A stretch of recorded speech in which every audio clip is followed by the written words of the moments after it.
Radha Madhava Kunja Bihari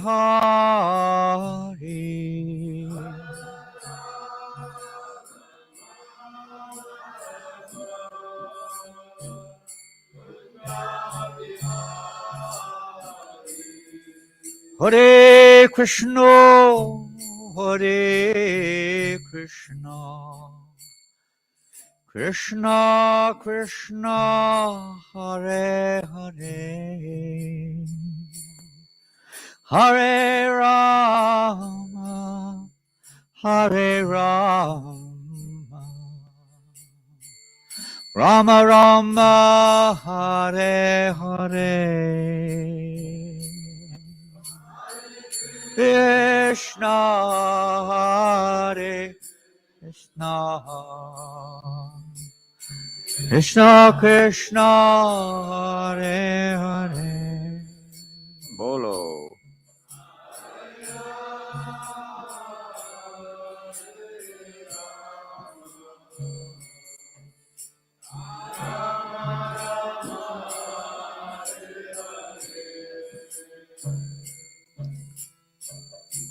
Hare Krishna Hare Krishna Krishna Krishna Hare Hare Hare Rama Hare Rama Rama Rama Hare Hare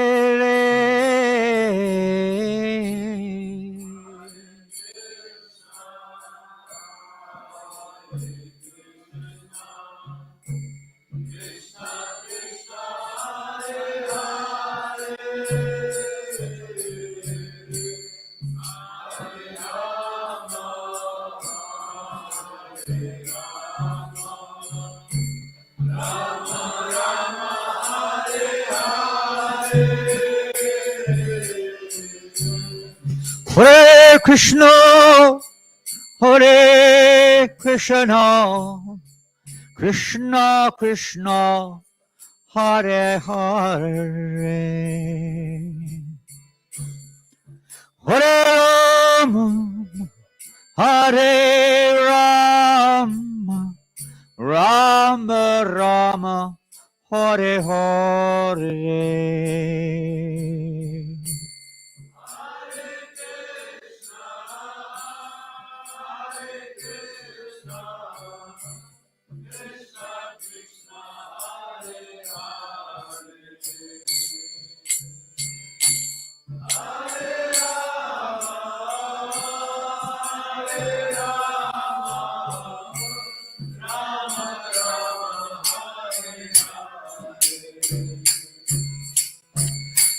Hare Krishna, Hare Krishna, Krishna Krishna, Hare Hare,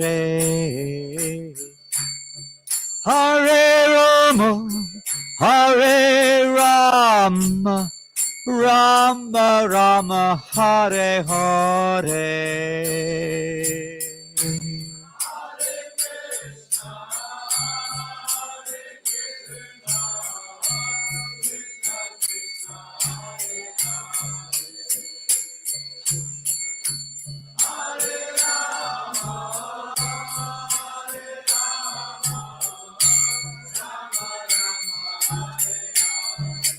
Hare Krishna, Hare Krishna, Krishna Krishna, Hare Hare, Hare Rama, Hare Rama, Rama Rama, Hare Hare, Krishna, Hare Krishna, Krishna Hare Hare, Rama Hare Rama, Rama Hare Hare. Jai Om Vishnu Pada Paramahamsa Parivrajacharya Ashtota Sadashri Sri Bhaktivedanta Swami Prabhupada ki. Srila Prabhupada ki jai. Shishi Kodanatai Mayapur Shashi ki. Shishi Tulsinatha ki jai. Shishi Hari Lal ki jai. Shri Nrsimhadev Bhagavan ki jai. Harinama Sankirtana ki. Transcendental Book Distribution ki jai. Shri Purushottama Masa ki jai. Go Premanande, Grantara Srimad Bhagavatam ki jai. All glories to the assembled devotees. All glories to Sri Guru and Garanga. All glories to Sri Prabhupada. Nama Om Vishnu Padaya Krishna Prasthaya Bhutale. Srimate Bhaktivedanta Swamiti Namane. Namaste Saraswate Devi. Gaudavani Prachadine Nivasesha Sunyavadi Pastachade Chatani.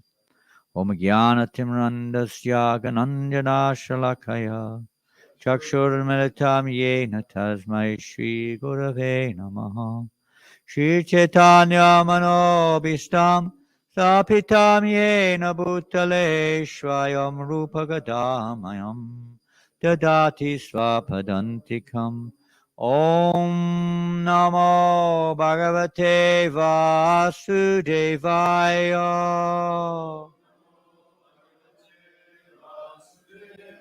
Om Namo Bhagavate Vasudevaya.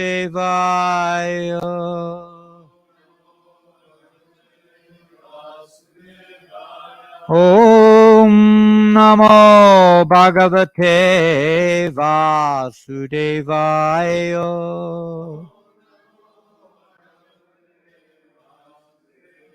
Jaya Shri Krishna Chaitanya Prabhu Nityananda Shri Advaita Gadadhar Shri Vasadi Gaura Bhakta Vrindam Hare Krishna Krishna Krishna Hare Hare Hare Rama Rama Rama Hare Hare. Shri Prabhupada ki jai.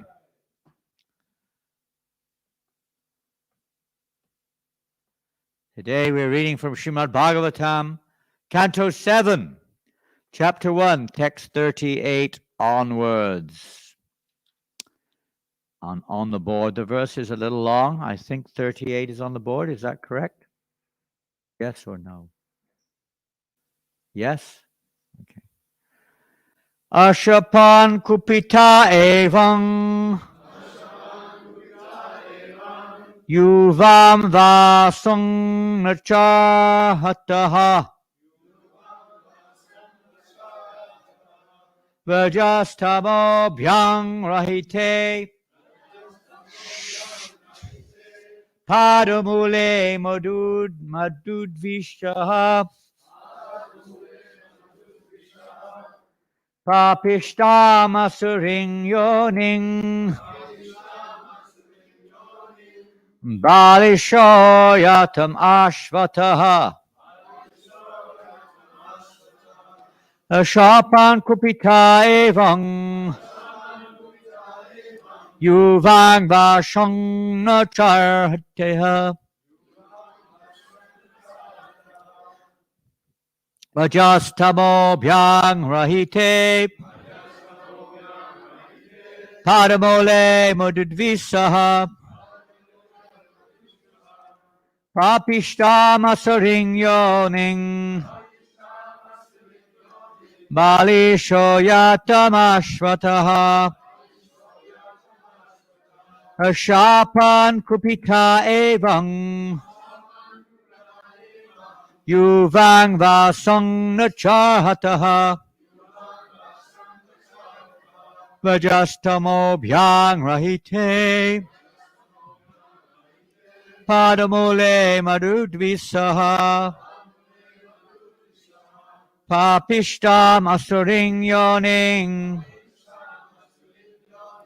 Balishoyatam ashvataha Ashapam kupita evang Yuvang vasang nacharhataha Vajastamo bhyang rahite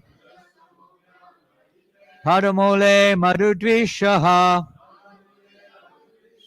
Papishta Masuring Yoding Balisho Yatamashvataha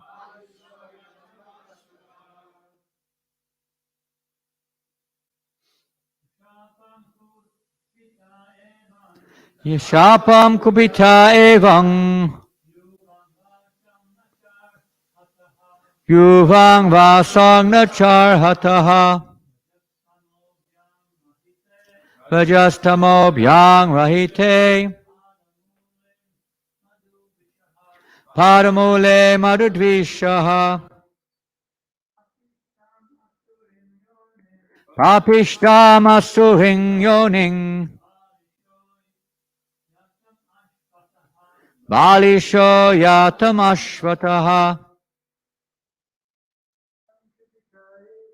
Ashapam Kvita Evang Yuvang Vasang Nachartaha Vajastamo Bhyang Rahite Padamole Madhudvishaha Papishta Masuring Yoning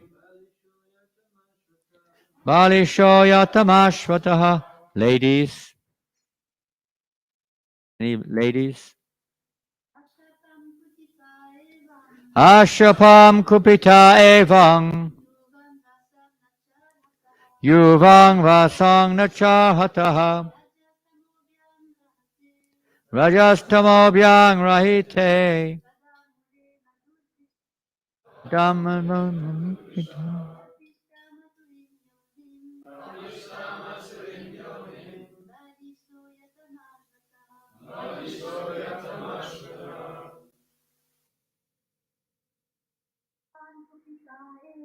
Ashapam Kupita Evang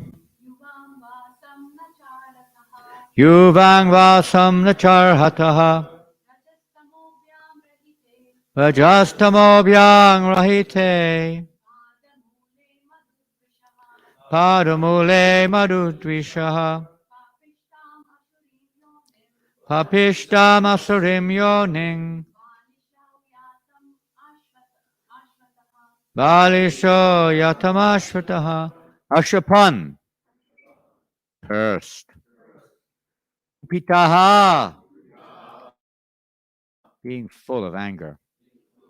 Evam, thus. Yuvam, you too. Vasam, residence. Na, not. Cha, and. Arhataha, deserve.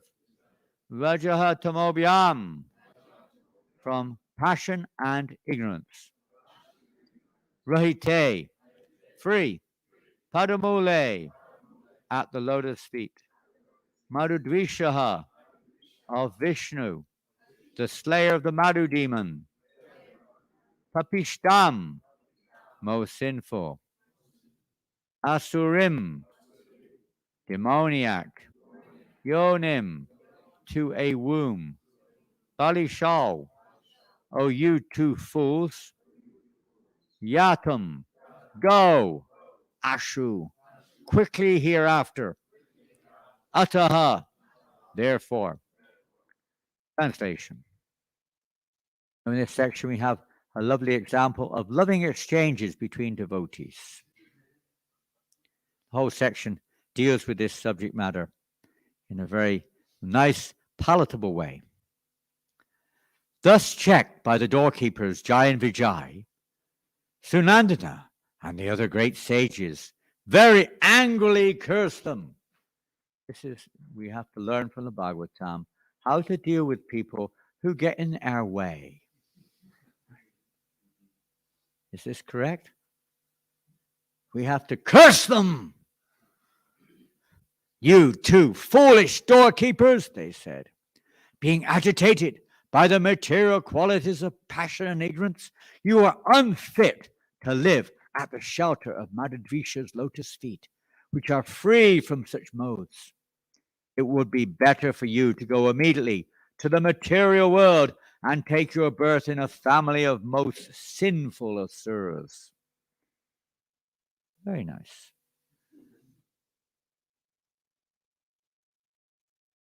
Well, we probably are quite used to our present conditioning and quite aware of our lowly birth or whatever,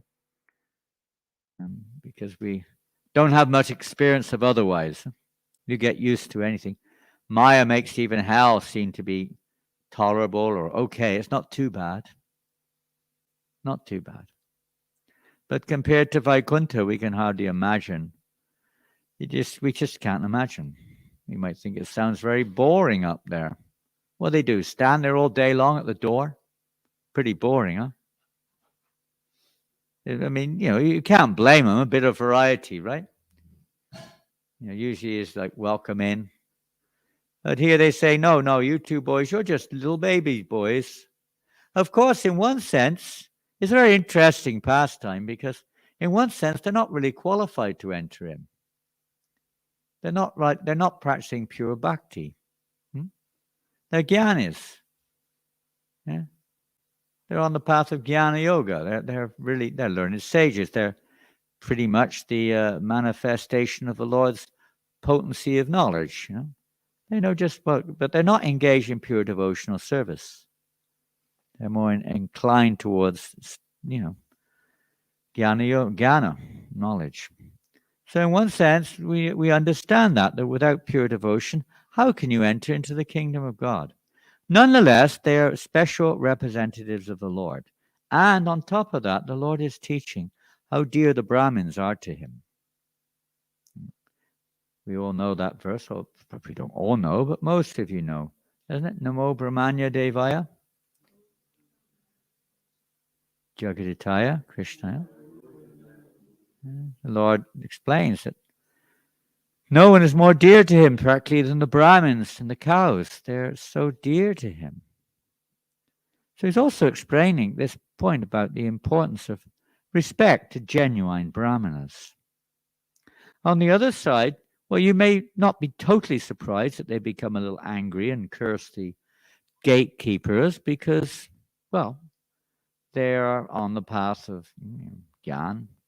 They're not on the path of pure bhakti exactly. And the gatekeepers who should have, well, known the inner heart of the Lord. It was the Lord's desire that they should come there, and he would give them darshan. They wanted the darshan of Lord Vishnu, but the gatekeepers prevented them from entry. They're not eligible. All this is described as being ordained by the Lord to unfold a wonderful pastime, to satisfy his devotees, to fulfill all kinds of various purposes. And the gatekeepers themselves, well, we might hear it later on, so we won't get into that, but everything is orchestrated by the Lord. It's not just some conditioned living entities having an argument with each other, This is a very special pastime, which we all know, or mostly we know, leads into the most amazing pastime of the appearance of Lord Nrsingadev. And that comes quite a bit later. So let's just move on to the next verse and see where we go.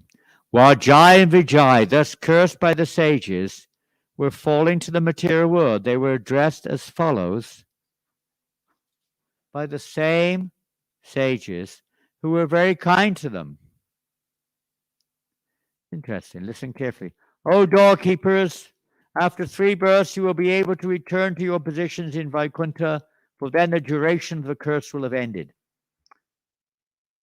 We don't hear only this. Normally we hear another aspect, don't we? And again, I don't see this mentioned here. Maybe it is, I don't know.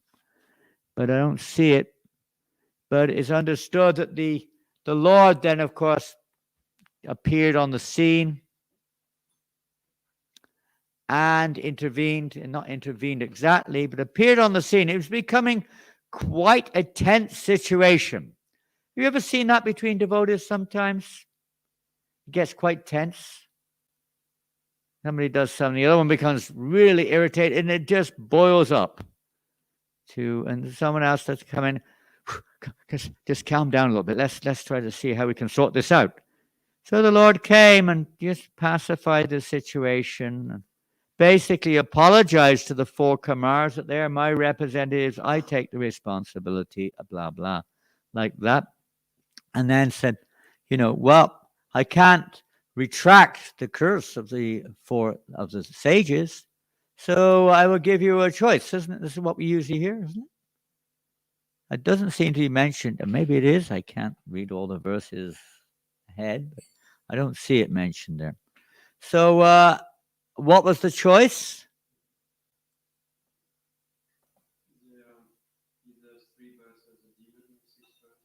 Seven, 1 extra. Yes, my dear gatekeepers, you can either appear in the world 7 times as my devotee or 3 times as my enemy. Which do you prefer? And they conferred amongst themselves, and of course they came up to the conclusion, we will take 3 births as your enemy. Strange, huh? In one sense. All orchestrated by the Lord. It's all pastimes and all meant to happen providentially. So they chose to take 3 births as enemies, and sure enough, we now hear this unwinding. Then the Kumaras have just either it was maybe in different millenniums. Actually, it's interesting because Srila Prabhupada describes, and I don't know again whether it is in a lecture or whether it is somewhere else in this chapter or somewhere else, how Srila Prabhupada describes it is a completely mistaken idea to think that Jai and Vijay fall down in every millennium. They do not. It only happened on 1 occasion.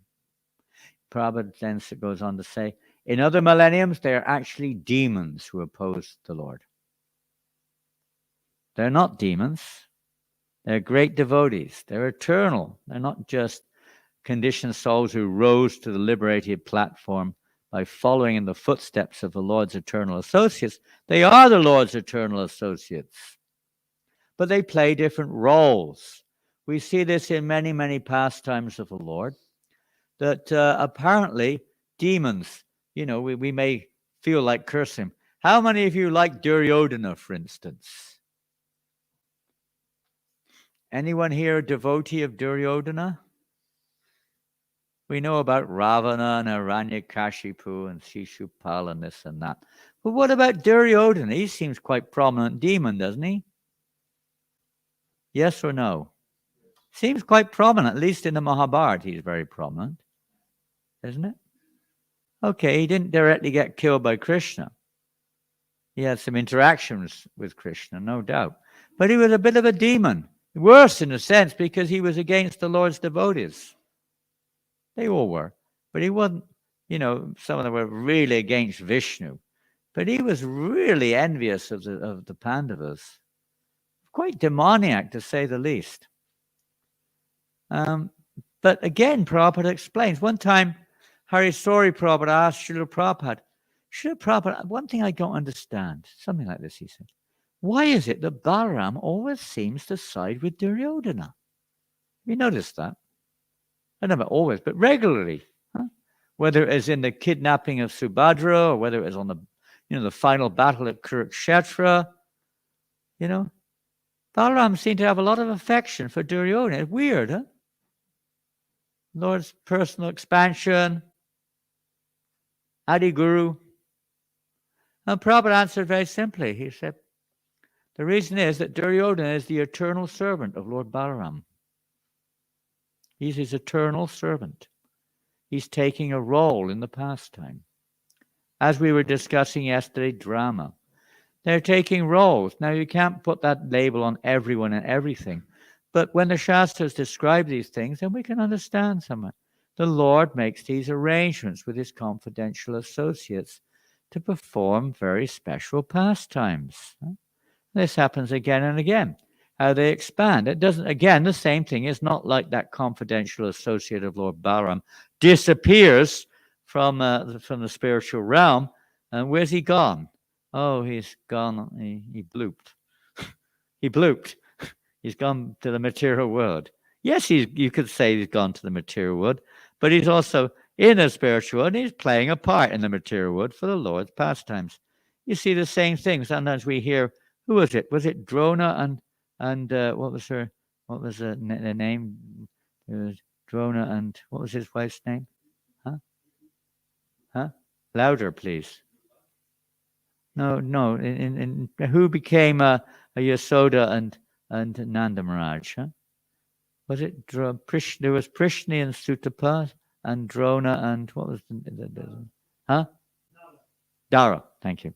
So I know which one's which, but anyway, you wonder how this works. Narada Muni is another weird example of this too. He's eternal associate. Yeah, he became Narada Muni seemingly in the realm of time.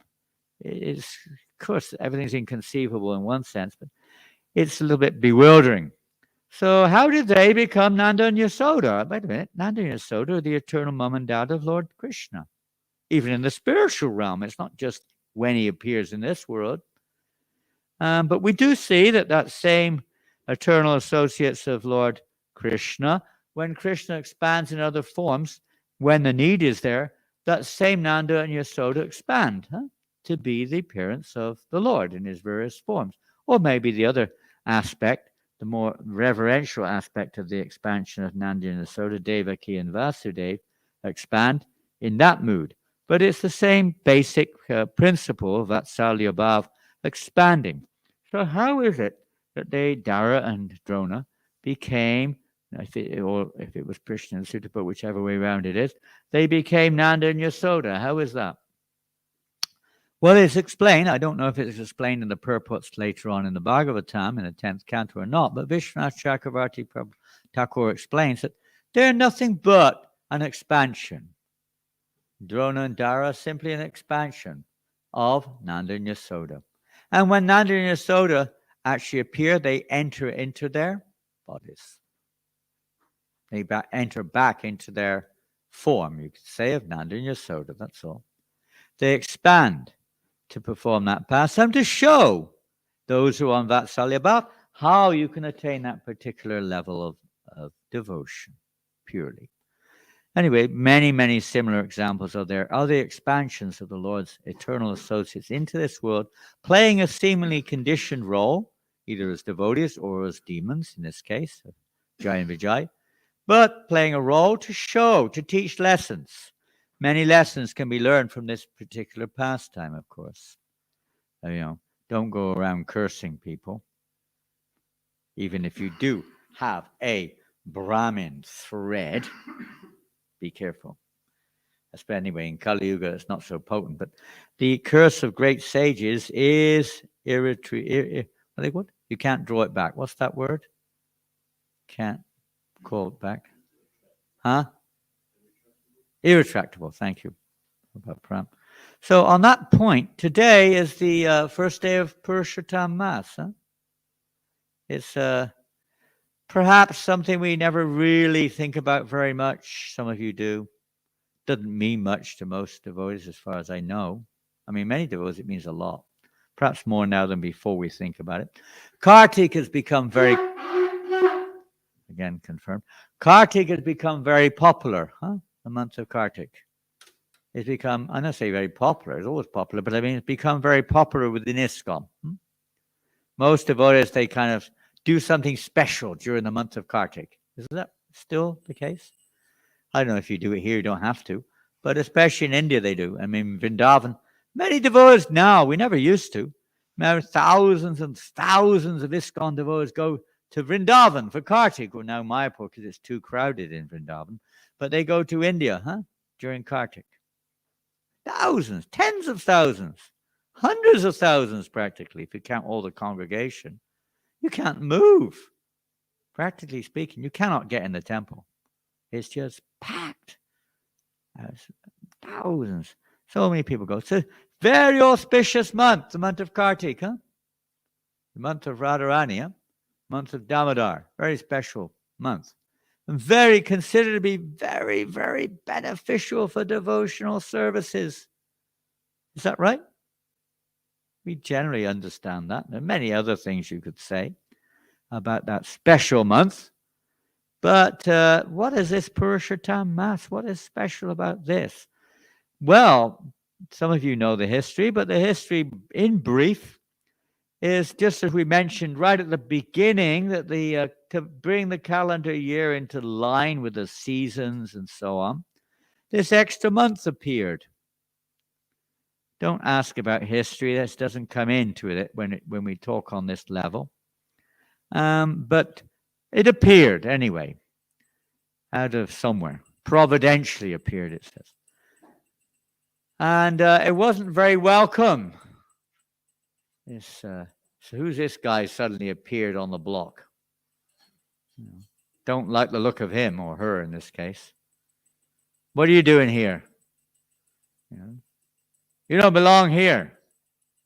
It's like the sages are being cursed, or not being cursed, but being blocked by the gatekeeper. What are you guys doing here? You don't belong here. Go back. So the other months were not very happy to see the appearance of this new month. So they became very, you filthy month. And the sages started to blaspheme the month. Everything's personified. We don't see it like that. We're material vision. But everything's personified. So they all started blaspheming the month. They refused to do anything auspicious during this month. It was like, a horrible event that this horrible month has suddenly appeared. They call it Malamas.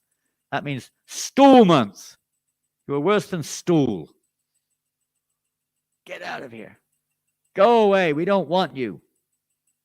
The poor month was devastated. You imagine how you feel if you came to the temple and everyone, just blasphemed you and cursed you. Go away. You're worse than stool. We don't do any. We don't want to see you. We don't want to associate with you. We're not going to give you anything. You're just condemned. Not very nice. So the poor month was really devastated. She didn't know what to do. She personified form as a female. She didn't know what to do. She was absolutely, she's been created by providence. What's going on here? What's my position? I have no position. I'm condemned. Everyone hates me. So she didn't have any recourse. She went to her origin. She went to Lord Vishnu, crying and crying and crying and begging Lord Vishnu, oh, my Lord, I'm in terrible condition. I'm horrible situated. Please save me. Please protect me. Please give me shelter. I want to die. I want to die. I want to die. I can't exist like this. Horrible. The Lord Vishnu, calm down. Don't worry. Stop crying. And he thought for a while. He said, okay. Don't worry. I'm convinced that very soon your distress will be alleviated. Come with me. And he took that month with him to Goloka Vrindavan to see Krishna himself. So when they arrived in Goloka Vrindavan, but Lord Vishnu, expansion of the Lord, so for pastimes, all these things may happen. So he entered into Goloka Vrindavan, and Malamas was following behind him. She was known as Malamas at this time. Mas means month, Mala means stool. So she was following behind him. She was blinded by the effulgence practically. So they entered into Goloka Vrindavan, and Lord Vishnu paid his respects to the Lord, as did Malamas. And then she was crying and crying, and Lord Krishna said, what's happening? Nobody cries like this in Goloka Vrindavan. What's going on here? Then Lord Vishnu revealed her situation of the condemned months. And then the Lord thought, don't worry. I will eradicate all of your distress. And then he described, maybe, I don't know. Let me see. Some of these things are nice to read. And we're just briefly recounting what we read about this month. Let's see if there's anything. Well, of course, the whole story goes back, in fact, to Naimisharanya. And you may know that the Srimad Bhagavatam, that Bhagavatam which we're hearing, is a record of what took place in Naimisharanya. Sutta Goswami is addressing the sages of Naimisharanya, headed by Shonak Rishi, and they were desperately wondering how to solve all of the ill effects of this Kali Yuga. And eventually, not immediately, but Sutta Goswami eventually spoke what he heard from Parikshit Maharaj, from Shukadev Goswami, talking to Parikshit. But he didn't only speak that, he spoke many other things. He spoke various Puranas and various other subject matters, and he also discussed this. They also wanted to know some special, very special thing which could really help people in general, spiritually. So then he began to recite what a very unique pastimes which he'd heard spoken by, I think, by Narada Muni, or someone had told him this particular incident. So we'll take it up there. It's a story that of long, long ago, that Narada Muni went to see the Lord Narayana Rishi in Badrikashram. Any of you have been to Badrikashram? High up in the Himalayas, famous Tirtha, famous holy place. No problem. I've not been either. But anyway, there resides this form of Narayana Rishi eternally, as well as Vyasadeva.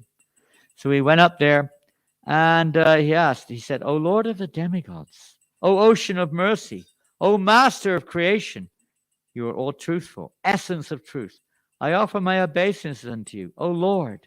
In this material world, all living entities are busily engaged in sense gratification, as we can see in our modern age. They have all forgotten the ultimate goal of life. Therefore, please explain something which will be helpful both for householders and sages in the renounced order like me. Something that will help us attain self-realization and return back home, back to Godhead. So then Lord Narayan said to him, Narayan Rishi exactly, said to him, yes, I will tell you something very special about the glories of the Lord, which should be performed especially in the month of Purushottam. And he went on to explain what is the way. Then Narada Muni requested him. I've heard about the glories of Kartik, Chaitra, and other months, but never this Purushottam. What is this? Please tell me, what's it all about? So then, of course, back to Naimisharanya, Sutta Goswami is just reciting what he'd heard from his Guru Maharaj about Narada Muni's going to Badrikashram. He said there that, and then he recounts how it all went back again to the event of when the Pandavas were basically cursed, banished by the Kauravas for 13 years in exile, then 1 extra year in hiding. Something like that.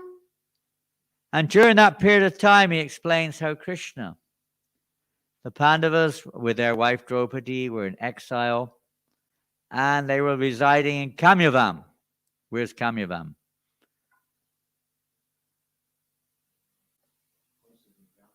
Yes, it's in Vraj, in one of the forests of Vrindavan, Kamyavan, where all your desires can be fulfilled. So when we go there, you always say, be careful what you desire when you're in Kamyavan.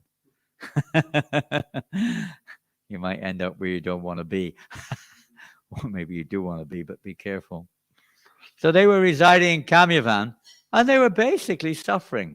I mean, they're Kshatriyas, stuck in a forest with not even a kingdom whatsoever, with their wife, poor Draupadi. So Krishna came to see them, and when they saw Krishna in Kamyavan, immediately they became relieved of their misery.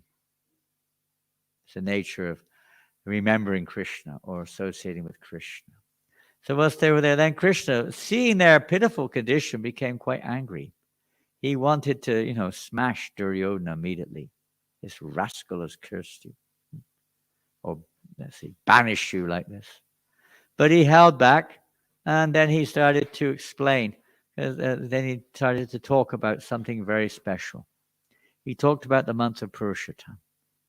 And he explained how this month of Purushottam is most auspicious, but you have not been observing the worship of Purushottam Mass. Therefore, you are suffering like this.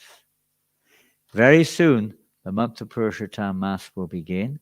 If you worship that month, all your misery will be ended, your exile will come to an end, and you will regain your kingdom. Back to, it's all intertwined like this.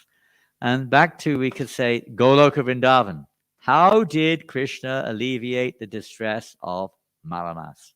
He said, not only will you become the most auspicious month of all months by my grace, I personally declare that you are none different than my very self. The Lord then said, I will personally, she was desperately unprotected. So he said, I will accept you as my own wife. He accepted Malamas and he said, you will now become known as Purushottam Mas. And you will be the most auspicious of all the months to perform sacrifice, to perform devotional service. So in this way, she was completely relieved. So since then, but this was not known to many people. And when the Lord was there in the forest of Kamyavan, and when he was telling them that they should perform this worship of Purushottam, he also explained a pastime. He said, Draupadi, she had 5 husbands. Now that is, anyone here from Indian descent, is absolutely unheard of, isn't it? For a wife to have 5 husbands. Maybe the husband may have 5 wives, but you never hear of a wife having 5 husbands. Of course, in the world today, they may or may not have at the same time, but they may have 500 husbands during their life. Marry one day and divorce the next. I remember when I got married a long time ago in the registry office, the man said as we left, said, have a nice day. And we walked out the door, and on the opposite side of the corridor was the divorce office. Opposite side to the marriage one was the divorce one. I don't know if some people go from one to the other straight away or not. I don't know. Sometimes this Kali Yuga is so fallen. Apparently no one takes serious responsibility for their duties nowadays. Anyway, he explained this story then and how this occurred. And Krishna said that, you should observe this Purushottam Mass, he said to the Pandavas. And he said, in your previous life, Draupadi, you were the daughter, he explained, the daughter of a great sage named Madhavi. Very great sage. And when this Madhavi, and he was married, he was a Grihastha sage, and he gave birth to a beautiful daughter in a previous lifetime. And this daughter, the mother passed away when the child was very young. She never knew her mother. So she has been protected by her father. But her father was such a sage, he made no arrangement for her marriage. She reached full youth. In Vedic times, the problem with modern society is, it's kind of weird to speak these things in our modern society. It's against the grain, and it's probably against your mindset. But in Vedic society, by the age of 12, all girls had to be married. It was almost illegal not to be married. I won't mention some of the things that are said in the Manu Samhita about a father who doesn't have his daughter married by the time she reaches puberty. They're quite horrendous. It's like, Prabhupada's mother, Prabhupada told, but when Prabhupada's mother, one of their daughters, one of Prabhupada's sisters, was 12 years old and she wasn't married, Prabhupada's mother threatened suicide. Said, if you don't get my daughter married immediately, I will kill myself. She was so disturbed that her daughter wasn't married. All this business about, whatever, most of the child abuse and all this other horrible things which are going on are not practically non-existent because every girl was fully protected. They're totally unprotected now. They're thrown into the lion's den practically from day one. Horrendous situations, nonsense situations, exposed to it from kids onwards. They're being slaughtered. It's a slaughterhouse, Prabhupada said practically. So they were married, but they were protected. Seriously protected. But there's no protection nowadays, practically speaking, most levels. So anyway, she wanted to get, actually, she was desperate. She was seeing her friends getting married with babies. She was in great anxiety. She had no mother, only father, and the father was absorbed in meditation. He wasn't interested in these things. So what to do? He was desperate. And then suddenly the father passed away, deep in meditation, chanting the holy names of the Lord. She was left orphan, complete, helpless in the ashram. Almost immediately, lo and behold, Durvasa Muni appeared. You've all heard, you all know who Durvasa Muni is? Very famous sage, huh? He's an expansion of Lord Shiva. So he has a little bit, he's a little feisty sometimes. Huh? Get a little bit, worked up. Some of us are a little bit like that too, huh? Doesn't take much to stir us up.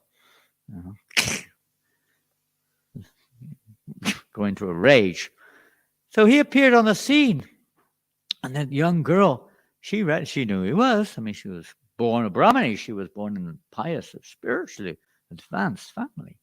So she immediately started to attend to his needs and offer him all kinds of services. He was very pleased with her. And so he asked her, how, my dear young girl, he could see she was helpless, young teenage girl, on her own. He said, please tell me, I want to give you some blessings. Please ask what you want. He said, please, you know my heart. Please, I want a husband. I'm unprotected. Please help me to get a husband. And then he said, okay, I will tell you a process whereby you can get a husband. Listen carefully. Very soon, the month of Purushottam Mass is coming. If you perform this type of worship, he gave her various things to do during this month, respect in this way, various kinds of worship, all your desires will be fulfilled. She wasn't very satisfied with his answer, because she didn't know the glories of Purushottam Mass. She only heard it was Malamas, the most unwelcome month of the year. She said, why are you cheating me like this? This is a lie. This month is a horrible month. You're cursing me. I don't believe you. This month is horrible. She was going on like this. And of course, Durvasa Muni wasn't very pleased to hear that. As we all know, he can get a little bit worked up. He became furious. How dare you speak like this? He said, but because you are the daughter of one of my very close friends. I was a very close friend of Durvasa. So I will not curse you directly. I will not take an offense on my own account. But you have offended Purushottam Mass. Therefore, you must suffer the reaction of that. In your next life, you will have to suffer as a result of this. And then he disappeared from the scene. Immediately, she was very beautiful, full of all good opulences. She became ugly and very unpleasant looking. It's all going from bad to worse, isn't it? What a horrible story. It's going from bad to worse. Poor girl. She just didn't know what to do. And she thought, well, I've heard that Lord Shiva is Asatoshi's very easily pleased. So she performed tremendous austerities in her condition to try to get the grace of Lord Shiva. For years on end, she was like meditating underwater, sitting on fires, doing all fasting, all sorts of things to try to get Lord Shiva's grace. Eventually, Lord Shiva appeared before her and was very pleased, my dear girl, you have pleased me by your austerities. Immediately her beauty came back. She became, revived. She said, my dear Lord Shiva, he said, what can I do for you? I want to get married. I want a husband. I want a husband. I want a husband. I want a husband. I want a husband. 5 times. Said, okay. I will see that you will get not one husband. You've asked for 5. You will have 5 husbands. Oh no! Oh my God, it's going from worse to worse, because for a girl to get that is like hell, It's like you're the most condemned girl you can imagine. 5 husbands at once, all at the same time. It was like too much. It was too much for this poor girl, She couldn't handle all of this, She said, oh, my Lord, this is not a blessing. He said, but because you have cursed, you have blasphemed the month of Purushottam, therefore you have to suffer this in your next life. You will have to suffer as a result of blaspheme. Even though you pleased me, you've offended Purushottam Mass. So you have to suffer. And then Lord Shiva disappeared. He said, Durvasa Muni, Lord Shiva said, is my own body. You have disobeyed his good instructions, therefore you have to suffer. And then she just couldn't handle it anymore. Lord Shiva disappeared. She just left her body all over. And sure enough, she took birth as the daughter of Draupadi. It was funny because Durvasa Muni was performing the yajna for Draupadi to get a child. So that child was born as a daughter, who was a reincarnation, you could say, of that Brahmani girl from her previous life as Draupadi, daughter of Draupadi. So she took birth, very beautiful girl again, of course. And then later on, the story unfolds how she was married to the 5 Pandavas, according to the blessing, curse, whatever of Lord Shiva.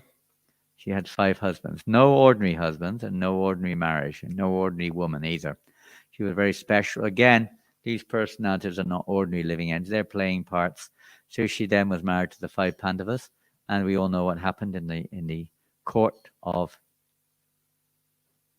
the Kauravas, how she was, practically speaking, totally insulted by, Dushasan and Karna in that court. And she again there realized her situation, and she just took shelter. No one could protect her. She just took shelter of her, you could say, her eternal Lord Vishnu, Lord Krishna. She took shelter of Krishna and was protected therein. And the same thing, she got protection there from the Lord, and eventually then they were banished to the forest, and then the Lord told this whole story of the importance. He said, your whole problems were because you've not worshipped Purushottam Mass. So then they began to worship Purushottam, the Pandavas, and their exile came to an end, and of course they regained their kingdom successfully and went back to Godhead. So this is said to be the effect of Purushottam Mass. Not only that your material desires are fulfilled or your devotional aspirations, but one who follows this will go back to Godhead in this very lifetime. So, of course, devotees, Prabhupada said, mostly these things are for those who are not following, because you're already following all the recommended program for Purushottam Mass. Just try to be serious about it. Chanting japa, studying Srimad Bhagavatam, worshipping the deities, all these things are what's recommended during this month, because people in general are not doing that. It's a special month for people in general. If you're not doing it, do it. And if you're doing it, do it more, or do it more seriously, more attentively, more purely. So that's a little bit about this month of Purushottam. And starting today, just carry on. Only eat food offered to the Lord. Don't eat any bhoga. Make sure you chant your rounds nicely. Try to study Bhagavad Gita, Srimad Bhagavatam more. It's not a good month to start new things, they say. There's a whole science there in Vedic culture to help people in general. But devotees, we just carry on with their devotion. It's just nice to know how, everything is personified. The Lord's presence is there. This is a great month to become more serious, and so on and so forth. So the Lord said this month will be honored more than Kartik, more than the month of Magh, more than the month of Chaitra, more than the month of any of the other months, more auspicious than any other month. So take advantage of this month if you want. Prabhupada never emphasized it. I don't even know if he mentioned it. That was all from the Padma Purana. Okay, Hare Krishna. We'll carry on tomorrow with Lord Nrsingadev. And the sage's cursing of the gatekeepers, and what happened next? Huh? What happens? They're coming into the material world. Huh? Exciting. What will happen next? Hare Krishna. Srila Prabhupada ki jai. Grantaraj Srimad Bhagavatam ki jai. Any quick question or comment? I just read that just before class, so I can't remember everything. Just remember what came out. Hare Krishna. Yeah, just wanted to ask about prayers. When we pray to our spiritual master or to Lord Chaitanya, I heard that it's better to only pray for pure devotional service. But I was wondering, what about praying for things that are conducive to pure devotional service? For example, in Sankirtan, can I pray to develop compassion for the poor? Yeah. We can indeed. I mean, all pervasively, if we're completely surrendered, we're just genuinely praying for pure devotional service.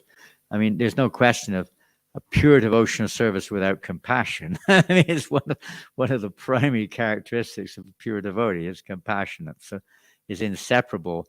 The nature of pure devotees is they're full of compassion for the fallen conditioned souls. But in the stages we're at, sometimes we pray for devotees who are sick, right?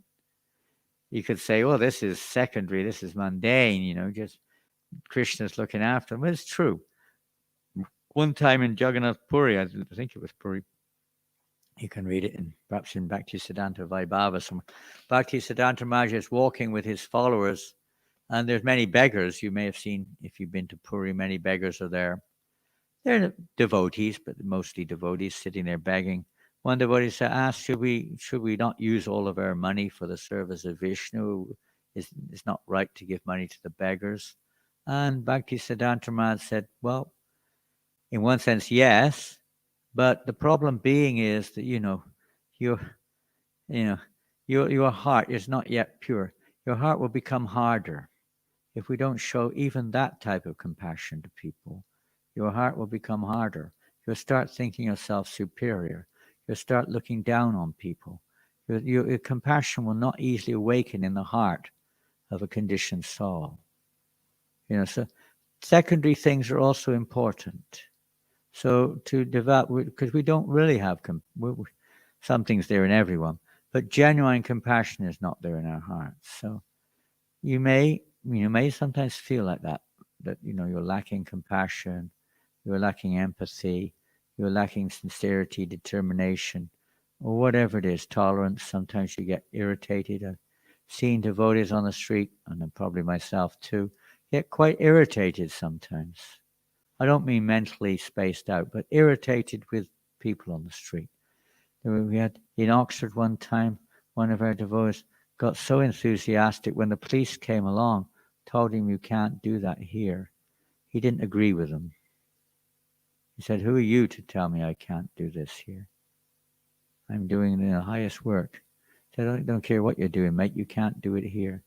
And, he got quite excited, started fighting with the policeman. So, sometimes we're a little intolerant. We don't see Krishna's hand.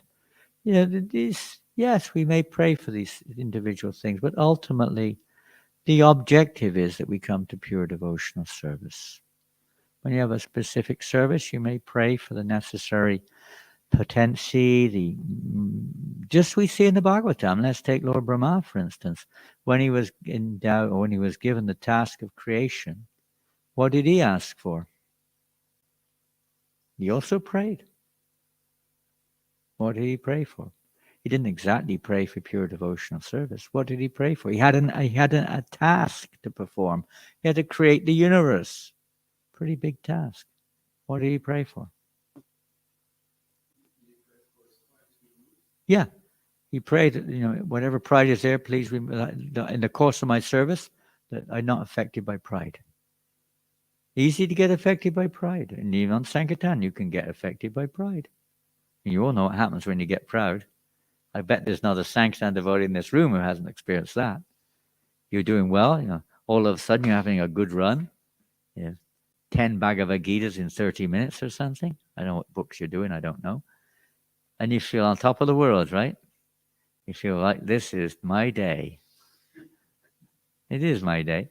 But then suddenly, 4 hours later, you're sat there on the bench crying. What happened? Oh my God, 4 hours, not even one person, only one person stopped. He told me if he don't get out of here, he's going to punch me in the face. That's the only person who spoke to me in 4 hours. You feel like you're, and then, you try to take shelter of Krishna and get back into it again. But as soon as Krishna sees something unfavorable, they take it away. So if it's unfavorable, don't worry, Krishna will soon tell you. But we don't really know what compassion is. We hear about it. We haven't perhaps experienced it in its fullness. So we can pray for genuine compassion in the service of my Guru Maharaj, to please my Guru Maharaj and please Krishna, not because we want to be seen. Oh, Prabhu's really compassionate, isn't he? No, Prabhu, I have not even an ounce of compassion. Not even a grain of compassion. I'm so fallen. Prabhu's so humble, isn't he? No, I have no humility whatsoever. I'm the most proud, arrogant person. My God, what an advanced devotee Prabhu is. And so we like to hear this going on and on and on and on and on. We're trying to make out it's not me, But inside your heart, you're really relishing it all, Right? It's a real, it's a real scenario that you may experience sometimes. False, a little false. So it depends on one's you could say one's motive, one's attitude. But when we're in an execution of one's service, yes, there are certain characteristics which are favorable for the execution of that service, and even advanced devotees.